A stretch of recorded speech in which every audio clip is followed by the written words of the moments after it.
Oke, ketemu lagi dengan Edwin di channel analisis laporan keuangan. Untuk kali ini saya mau bahas GDST ya, Gunawan Dian Jaya Steel nih. Kita lihat ya kinerjanya bagus nggak berdasarkan laporan keuangan 2025 Q3-nya dari sudut pandang saya. Oke, kita langsung aja ke analisis ya. Selalu kita cek yang pertama itu adalah riwayat pembagian dividen ya. Dan untuk riwayat pembagian dividen untuk GDS ini memang dia 3 tahun ke belakang bagi dividen ya. Cuman di tahun buku 2024 tahun buku 2024 dan di 2025 memang dia ini baginya interim. Ya sebenarnya ini nggak buruk gitu ya, nggak buruk, bagus gitu. Cuman kadang memang kalau saya perlu yang ada tambahan benar-benar 3 tahun ke belakang ya di tahun 2022-nya. Jadi 2022, 2023 dan 2024 ya. Dan itu harus dividen final ya setelah tahun buku berakhir. Nah, kalau ini masih interim nih. Ya, kalau interim ya berarti belum masuk kategori saya gitu. Kenapa gitu ya perusahaan itu harus bagi dividen? Karena perusahaan bagi dividen itu adalah perusahaan yang memang sudah terbukti profit dari bisnisnya ya dan punya kondisi bisnis yang sehat. Jadi kalau dia nggak bagi dividen ya bisa jadi mungkin perusahaan tersebut hanya untung di atas kertas aja atau mungkin ada problem dengan bisnisnya gitu ya atau cuma perkaya owner perusahaannya aja yang biasanya merangkap sebagai komisaris dan direksi. Kurang lebih seperti itu. Ya, dan untuk GDST ya sedikit tambahan info gitu ya. Sekarang untuk tiap analisis saya tambahkannya tanggal IPO dan sektor industri dan subindustrinya supaya saya nggak lupa. Kadang begitu live analisis itu kadang suka lupa ini apa ya kayak kasus yang Demas gitu ya. Saya waktu itu lupa gitu tiba-tiba blank gitu ya. Oke, cuman nggak apa-apa gitu ya. Terima kasih untuk teman-teman yang udah kasih masukannya kepada saya. Oke ya, jadi tadi untuk pembagian dividen mungkin masih belum termasuk kriteria saya, cuman sebenarnya ini ya oke juga sebenarnya ya. Oke, selalu kita cek yang pertama itu adalah kas tarakas. Ya, ini sajikan dalam rupiah, ini ubah dulu ya. Kas tarakas yang ini ya. Kenapa kita harus lihat ya kas tarakas gitu? Karena kas tarakas ini adalah jumlah uang yang dimiliki perusahaan. Jumlah uang yang ada di dalam dompet perusahaan ya. Uang ini punya fungsi untuk bayar operasional usaha, ekspansi usaha dan juga untuk bayar pinjaman ke bank ya. Jadi kalau misalnya nilainya terlalu sedikit ya takutnya operasional terganggu atau mungkin ketiganya. Ya, dan untuk posisi kas tarakasnya ini turun kurang lebih 35 miliar ya gitu. Nanti detailnya kita cek di laporan arus kas. Selanjutnya kita langsung cek ke bagian ini ya ekuitasnya, langsung pilih saldo laba ya yang ini. Nah di sini lihat nih nggak ada saldo laba ya, ada sebenarnya nama lain saldo laba itu adalah laba ditahan gitu ya. Jadi laba ditahan ya ini saldo labanya ya, kita pindahkan dulu gitu ya. Kenapa harus lihat saldo laba? Karena saldo laba ini adalah total akumulasi keuntungan yang telah dihasilkan perusahaan, yang telah dicetak perusahaan dari semenjak perusahaan yang pertama kali berdiri sampai sekarang 2025 Q3 ya. Jadi si GDST dari dulu pertama kali berdiri sampai sekarang 2025 Q3 itu telah menghasilkan total profitnya sebesar 341 miliar. Ya, ini bagus, saldo labanya positif, dia bisa bagi dividen. Karena kalau saldo labanya negatif gitu ya, dia nggak akan bisa bagi dividen. Artinya dia rugi melulu. Ya termasuk kategori perusahaan yang bermasalah. Jadi kalau perusahaan bermasalah, mau harganya naik berkali-kali lipat ya saya nggak akan tertarik. Ya, oke. Dan ini kita lihat ya untuk ekuitas milik yang ini nilainya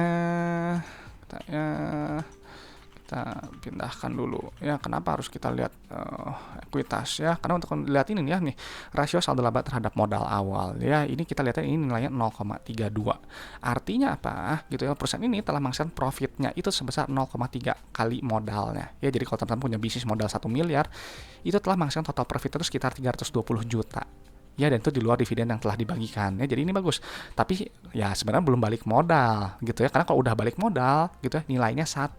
Tapi kalau misalnya dividen yang dimasukkan kembali ke sini, saya nggak tahu nilainya udah 1 atau belum ya gitu. Jadi nggak masalah gitu, nanti bisa dihitung sendiri. Dan secara PBV sebenarnya ini udah di 0,82 ya, dengan potensi profit 22% kalau mencapai PBV 1 ya, udah terlihat cukup murah ya secara PBV. Nah, lalu untuk kinerja laba rugi ya, kita lihat dulu nih profitabilitasnya. Kita pindahkan dulu. Selalu lihat ini pendapatan ya. Kenapa gitu ya kita harus lihat pendapatan gitu? Karena pendapatan ini adalah pos keuangan yang menunjukkan pertumbuhan perusahaan gitu ya. Jadi perusahaan yang bagus pendapatan cenderung naik, artinya barang atau jasa yang dijual perusahaan itu relevan untuk customernya ya, dibutuhkan oleh customernya gitu. Jadi ada yang di Demas kita memberikan pendapat gitu ya, pendapatan turun itu bukan berarti rugi. Memang betul bukan berarti rugi gitu ya, karena kerugian itu baru muncul kalau pendapatan udah dikurangi dengan beban operasional, non operasional dan juga pajak baru nanti keluar kesimpulan rugi. Ya, kalau pendapatan turun bukan berarti rugi ya, cuman kalau saya menganggapnya pendapatan turun ya berarti barangnya kurang relevan yang dijual. Ya, gitu aja sih, bahkan jadi perusahaan customer tuh nggak beli barang ke dia. Ah, kurang menarik, ah cari kompetitor lain. Kurang lebih seperti itu. Gitu ya. Jadi yang saya biasa lakukan ini memang yang saya sehari-hari aja gitu ya, yang saya sederhanakan gitu. Memang saya di saham itu memang baru sebentar ya, baru dari 2016 lah, masih 9 tahun ya, berarti sekarang udah mau 10 tahun gitu. Jadi masih relatif baru gitu. Nah, oke, nanti jadi si pendapatan ini nanti dikurangi oleh harga modal barang atau jasa, nanti akan keluar laba bruto. Yang ini nilainya. Ya, kita pindahkan dulu gitu. Kenapa kita harus lihat laba bruto? Karena laba bruto ini adalah pos keuangan yang menunjukkan inti efisiensi perusahaan untuk melihat kemampuan perusahaan menempatkan harga jual barang atau jasanya di atas harga modalnya, ya, lewat gross profit margin gitu. Jadi kalau misalnya ini 11%, berarti kalau teman-teman menjual satu produk harganya 100.000, artinya teman itu ambil laba kotor 11.000. Ya, 89.000-nya itu adalah harga modal barang harga modal barang atau jasanya ya, 89.000 itu. Gitu. Jadi kita harus mencari kalau bisa perusahaan itu yang laba brutonya setinggi mungkin gitu ya. Karena dia artinya produk itu memiliki moat ya, keunggulan produk gitu dibandingkan dengan kompetitornya. Ya, dan semakin besar laba bruto nanti akan semakin besar laba bersih. Karena tadi laba bruto nanti dikurangi oleh beban operasional, non operasional dan beban pajak. Nanti keluar laba bersih. Ya, laba periode berjalan. Ini baru kesimpulan dari ya laporan laba rugi perusahaan ini untung atau enggak. Gitu ya. Dan ini kita lihat ya, laba bersihnya turun ya. Jadi kalau kita secara keseluruhan pendapatannya turun, laba kotornya turun juga, dan laba bersihnya turun juga ya. Nah, memang untuk secara pair ini dihargainya ya udah di bawah 15 ya, di 13 kali gitu. Kalau bisa memang, kalau murah sih kalau saya memang carinya di bawah 10 sebenarnya ya. Cuman nggak tahu ya, relatif. Kadang kalau masalah harga itu kembali ke selera teman-teman ya, apakah masih murah atau enggak. Selanjutnya kita langsung cek ke bagian laporan arus kas ya. Selalu kita pilih penerimaan kas yang ini ya. Kenapa kita harus lihat penerimaan kas gitu ya? Karena penerimaan kas ini untuk menghitung ya, untuk menghitung jumlah uang yang diterima perusahaan dari customernya gitu. Karena kalau pendapatan itu dia sifatnya akrual, dia dicatat di atas kertas aja ya. Nah, tapi kalau penerimaan kas gitu ya, ya berdasarkan tadi uang yang dibayarkan customernya. Jadi misalnya kita lihat dari rasionya ini 105%. Artinya gitu ya, kalau teman-teman menjual barang 100 juta, customer tuh bayar 105 juta. Nah, 5 juta selisihnya itu bisa jadi piutang yang sebelumnya belum tertagih. Gitu. Jadi makanya rasionya harus mendekati 100%, harus tinggi. Kenapa? Karena si uang kas ini kan tadi punya fungsi untuk bayar operasional, ekspansi usaha, dan juga untuk bayar pinjaman ke bank. Ya, jadi dia bilang si GDST, dia bilang pendapatan 1,7 triliun, uangnya terima 1,8 triliun. Ya, lebih tinggi gitu dibandingkan dengan pendapatannya. Ini bagus. Nanti si pendapatan nanti dikurangi ya, kita bayar untuk supplier, karyawan, dan operasional, dan seterusnya, nanti keluar net CFO ya, yang ini nilainya positif ya.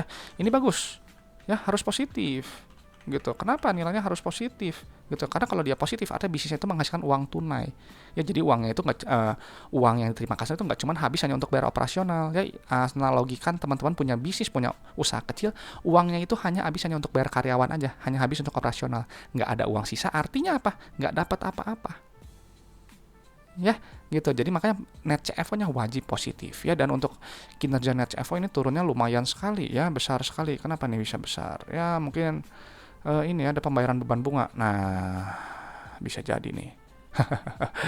Gitu ya. Cuman nggak apa-apa gitu ya. Ini kan karena memang detailnya memang harus dilihat satu-satu. Cuman kelihatannya nih, pos yang sangat signifikan naiknya itu adalah di sini. Ya, di pembayaran beban bunga, dan kas yang diterimanya turun ya. Oke, selanjutnya kita cek langsung ke bagian aktivitas investasi atau aktivitas ekspansi usaha. Ya, nilainya yang bagus tuh negatif ya secara umum. Kenapa? Karena artinya perusahaan itu memelihara aset produktifnya, atau dia yang memang berekspansi gitu, semakin lama semakin besar. Nah, cuman gitu ini kita lihat memang dia belanja modal capex itu kan nih, perlahan aset tetap ya. Biasanya kalau capex itu dia naiknya ya cukup signifikan ya, hampir ya katakanlah hampir 3 kali ya, dari 15 ke 56 gitu ya. Nah, terus juga di sini juga ada ini ya, penempatan deposito gitu. Jadi ini dia bagus ya, nilainya negatif. Cuman artinya kalau misalnya dia secara umum gitu, CFI-nya dia lebih lebih besar ya dibandingkan dengan ini gitu ya, dengan yang sebelumnya. Artinya maaf, dia negatif, dia tuh artinya ekspansinya nggak seagresif dengan yang sebelumnya, karena kan dia lebih besar ya, terus 65 miliar dibandingkan yang sekarang 173 miliar gitu. Nah, jadi ya udah dia berekspansi bagus gitu ya, dan kita lihat untuk aktivitas pendanaan ya, pendanaan ini berkaitan dengan aktivitas pinjaman ke bank gitu ya. Nilainya ini kita lihat aja saham di bawahnya ya. Biasanya, biasanya kalau yang saya suka itu yang nilainya negatif. Ya, kenapa kalau nilai negatif? Ada pembayaran dividen dan juga ada pengurangan utang atau pembayaran utang. Gitu. Jadi kalau dia bayar utang ya biasanya nanti keluar pembayaran utang nilainya negatif. Ya, cuma kalau di sini kita lihat ini penambahan utang ya, pembayarannya ini di sininya nggak ada ya. Cuman ini ada penjualan saham treasury, ada pembayaran dividen. Gitu ya. Nah, ini memang jadi dia nilainya positif. Ya, jadi dia memang menambah utang kembali gitu meskipun nggak seagresif periode sebelumnya ya. Tapi meskipun itu dia ada pengurangan penurunan kas tarakas. Ya, kenapa? Karena ini uang dari hasil CFO ya dan CFF-nya gitu ya digunakan untuk ekspansi usaha. Ya, cuman memang agak sedikit membingungkan. Kenapa? Karena dia menempatkannya hanya ke deposito gitu ya. Jadi menurut saya sih kurang apa ya, kurang produktif lah gitu ya, karena ya lebih daripada deposito dapat bunga mendingan yang lain aja beneran ekspansi aja gitu ya. Gitu secara umum sih seperti itu ya. Jadi kalau lihat pola ini ya plus min plus ya tadi ya, berarti dia sedang agresifnya di ini ya, di ekspansi usaha. Nah, karena kita lihat ada penambahan utang ya, kita lihat gitu ya sekarang untuk si likuiditas dan solvabilitasnya. Ya, kita langsung biasanya cek saya rasio lancar ya sama rasio kas. Nah, kita lihat dulu aset lancar yang ini, kita pindahkan aja dulu angkanya ya. Kita pindahkan. Bentar ya. 2708 ya. Nah, ini kita lihat ya, ini secara rasio lancar ini 1,2 ya, ini agak mepet sedikit, bukan mepet ya, maksudnya standarnya sih biasanya 1,5 ya, ini 1,2, jadi ya masih sufisien lah, masih cukup gitu ya. Dan untuk kas rasionya ini memang kecil ya, di 0,01 gitu. Cuman memang saya nggak memasukkan gitu ya si investasi jangka pendeknya gitu ya, karena biasanya ya kas tarakas itu ya biasanya kas dan bank gitu. Tapi memang kadang ada beberapa perusahaan itu yang dia menggabungkan si investasi jangka pendek itu ke dalam si kas tarakas ya. Cuman gitu ya, ini memang kita harus cek dulu ya si investasi jangka pendek ini dalam bentuk apa gitu. Karena kalau misalnya kita jumlahkan ini kan ada 100 miliar ya gitu ya. Jadi sebenarnya pun dia cuma 0,1 kalau misalnya kita masukkan si investasi jangka pendeknya ya. Jadi secara rasio lancar ini ya sufisien, tapi secara kas rasio gitu ya ini sebenarnya ya sedikit sekali ya, kurang lemah gitu. Nah, jadi tapi kalau kita lihat secara spesifik di utang bank jangka pendek gitu ya, ini kita cari utang bank jangka pendek ya. Di sini kas dan bank ini dia nggak ada coba sebentar. Tadi dia penambahan utangnya utang apa dulu? Saya tadi agak skip, agak lupa. Penambahan utang bank ya, tapi di sini dia nggak mencantumkan utang banknya. Nah, ini nih ada ya, tadi malah di aset. Nah, ini nih utang bank jangka pendek ya. Dan ini ya liabilitas jangka panjang yang jatuh tempo dalam 1 tahun. Nah, ini adalah utang dengan bunga ya. Jadi utang jangka pendek itu jumlahkan yang atas ini dengan yang ini ya. Ini kita jumlahin dulu. Memang kadang agak out sedikit ya sambil saya isi data gitu ya. Jadi memang kalau yang satuannya rupiah penuh gitu ya, ini memang angkanya banyak yang harus diisi ya, dan harus detail gitu. Kenapa? Supaya nggak salah. Nah ya, ini udah kita pindahkan ya, dan ini memang kita lihat ya untuk rasio kas terhadap utang jangka pendek ini kecil sekali ya, jadi agak lemah lah gitu. Karena biasanya yang standarnya itu biasanya di ya 1 lah atau setengah lah gitu, itu udah mepet banget ya. Jadi takutnya kalau seperti ini nanti akan berkutat dengan hutang sebenarnya, meskipun memang secara CFO ini positif gitu ya. Cuma kalau misalnya ada penurunan CFO ini seperti ini yang tadi gitu ya, kita harus cek dulu tadi untuk pembayaran beban bunganya kan tadi besar ya, cukup besar kalau nggak salah. Beban bunga. Nah, ini beban bunganya. Nah, ini takutnya utang nanti menggunung. Beban bunganya makin besar. CFO-nya makin habis. gitu. Jadi hubungannya nanti ke arah sana ya. Dan ini memang gitu ya, secara jangka pendek sih memang dia berkurang ya. Oke, selanjutnya untuk kita cek untuk solvabilitasnya, kita langsung lihat total liabilitasnya yang ini nilainya. Untuk melihat kita kira-kira untuk kan kalau solve apa namanya likuiditas itu untuk melihat kurang lebih lah bisnisnya kalau 1 tahun ya paling tidak 1 tahun aman atau enggak ya. Dan tapi kalau jangka panjangnya solvabilitasnya ya untuk lihat yang tadi di atas 1 tahunnya, ini kita lihat di hari ini 1,1 ya. Jadi memang dia di atas rata-rata karena kan biasanya maksimal dari itu 1 ya. Jadi cukup beresiko. Nah, lalu untuk secara spesifik untuk utang bank jangka panjangnya ini kita lihat aja, langsung hitung pilih ini nih. Utang bank ya yang ini nilainya.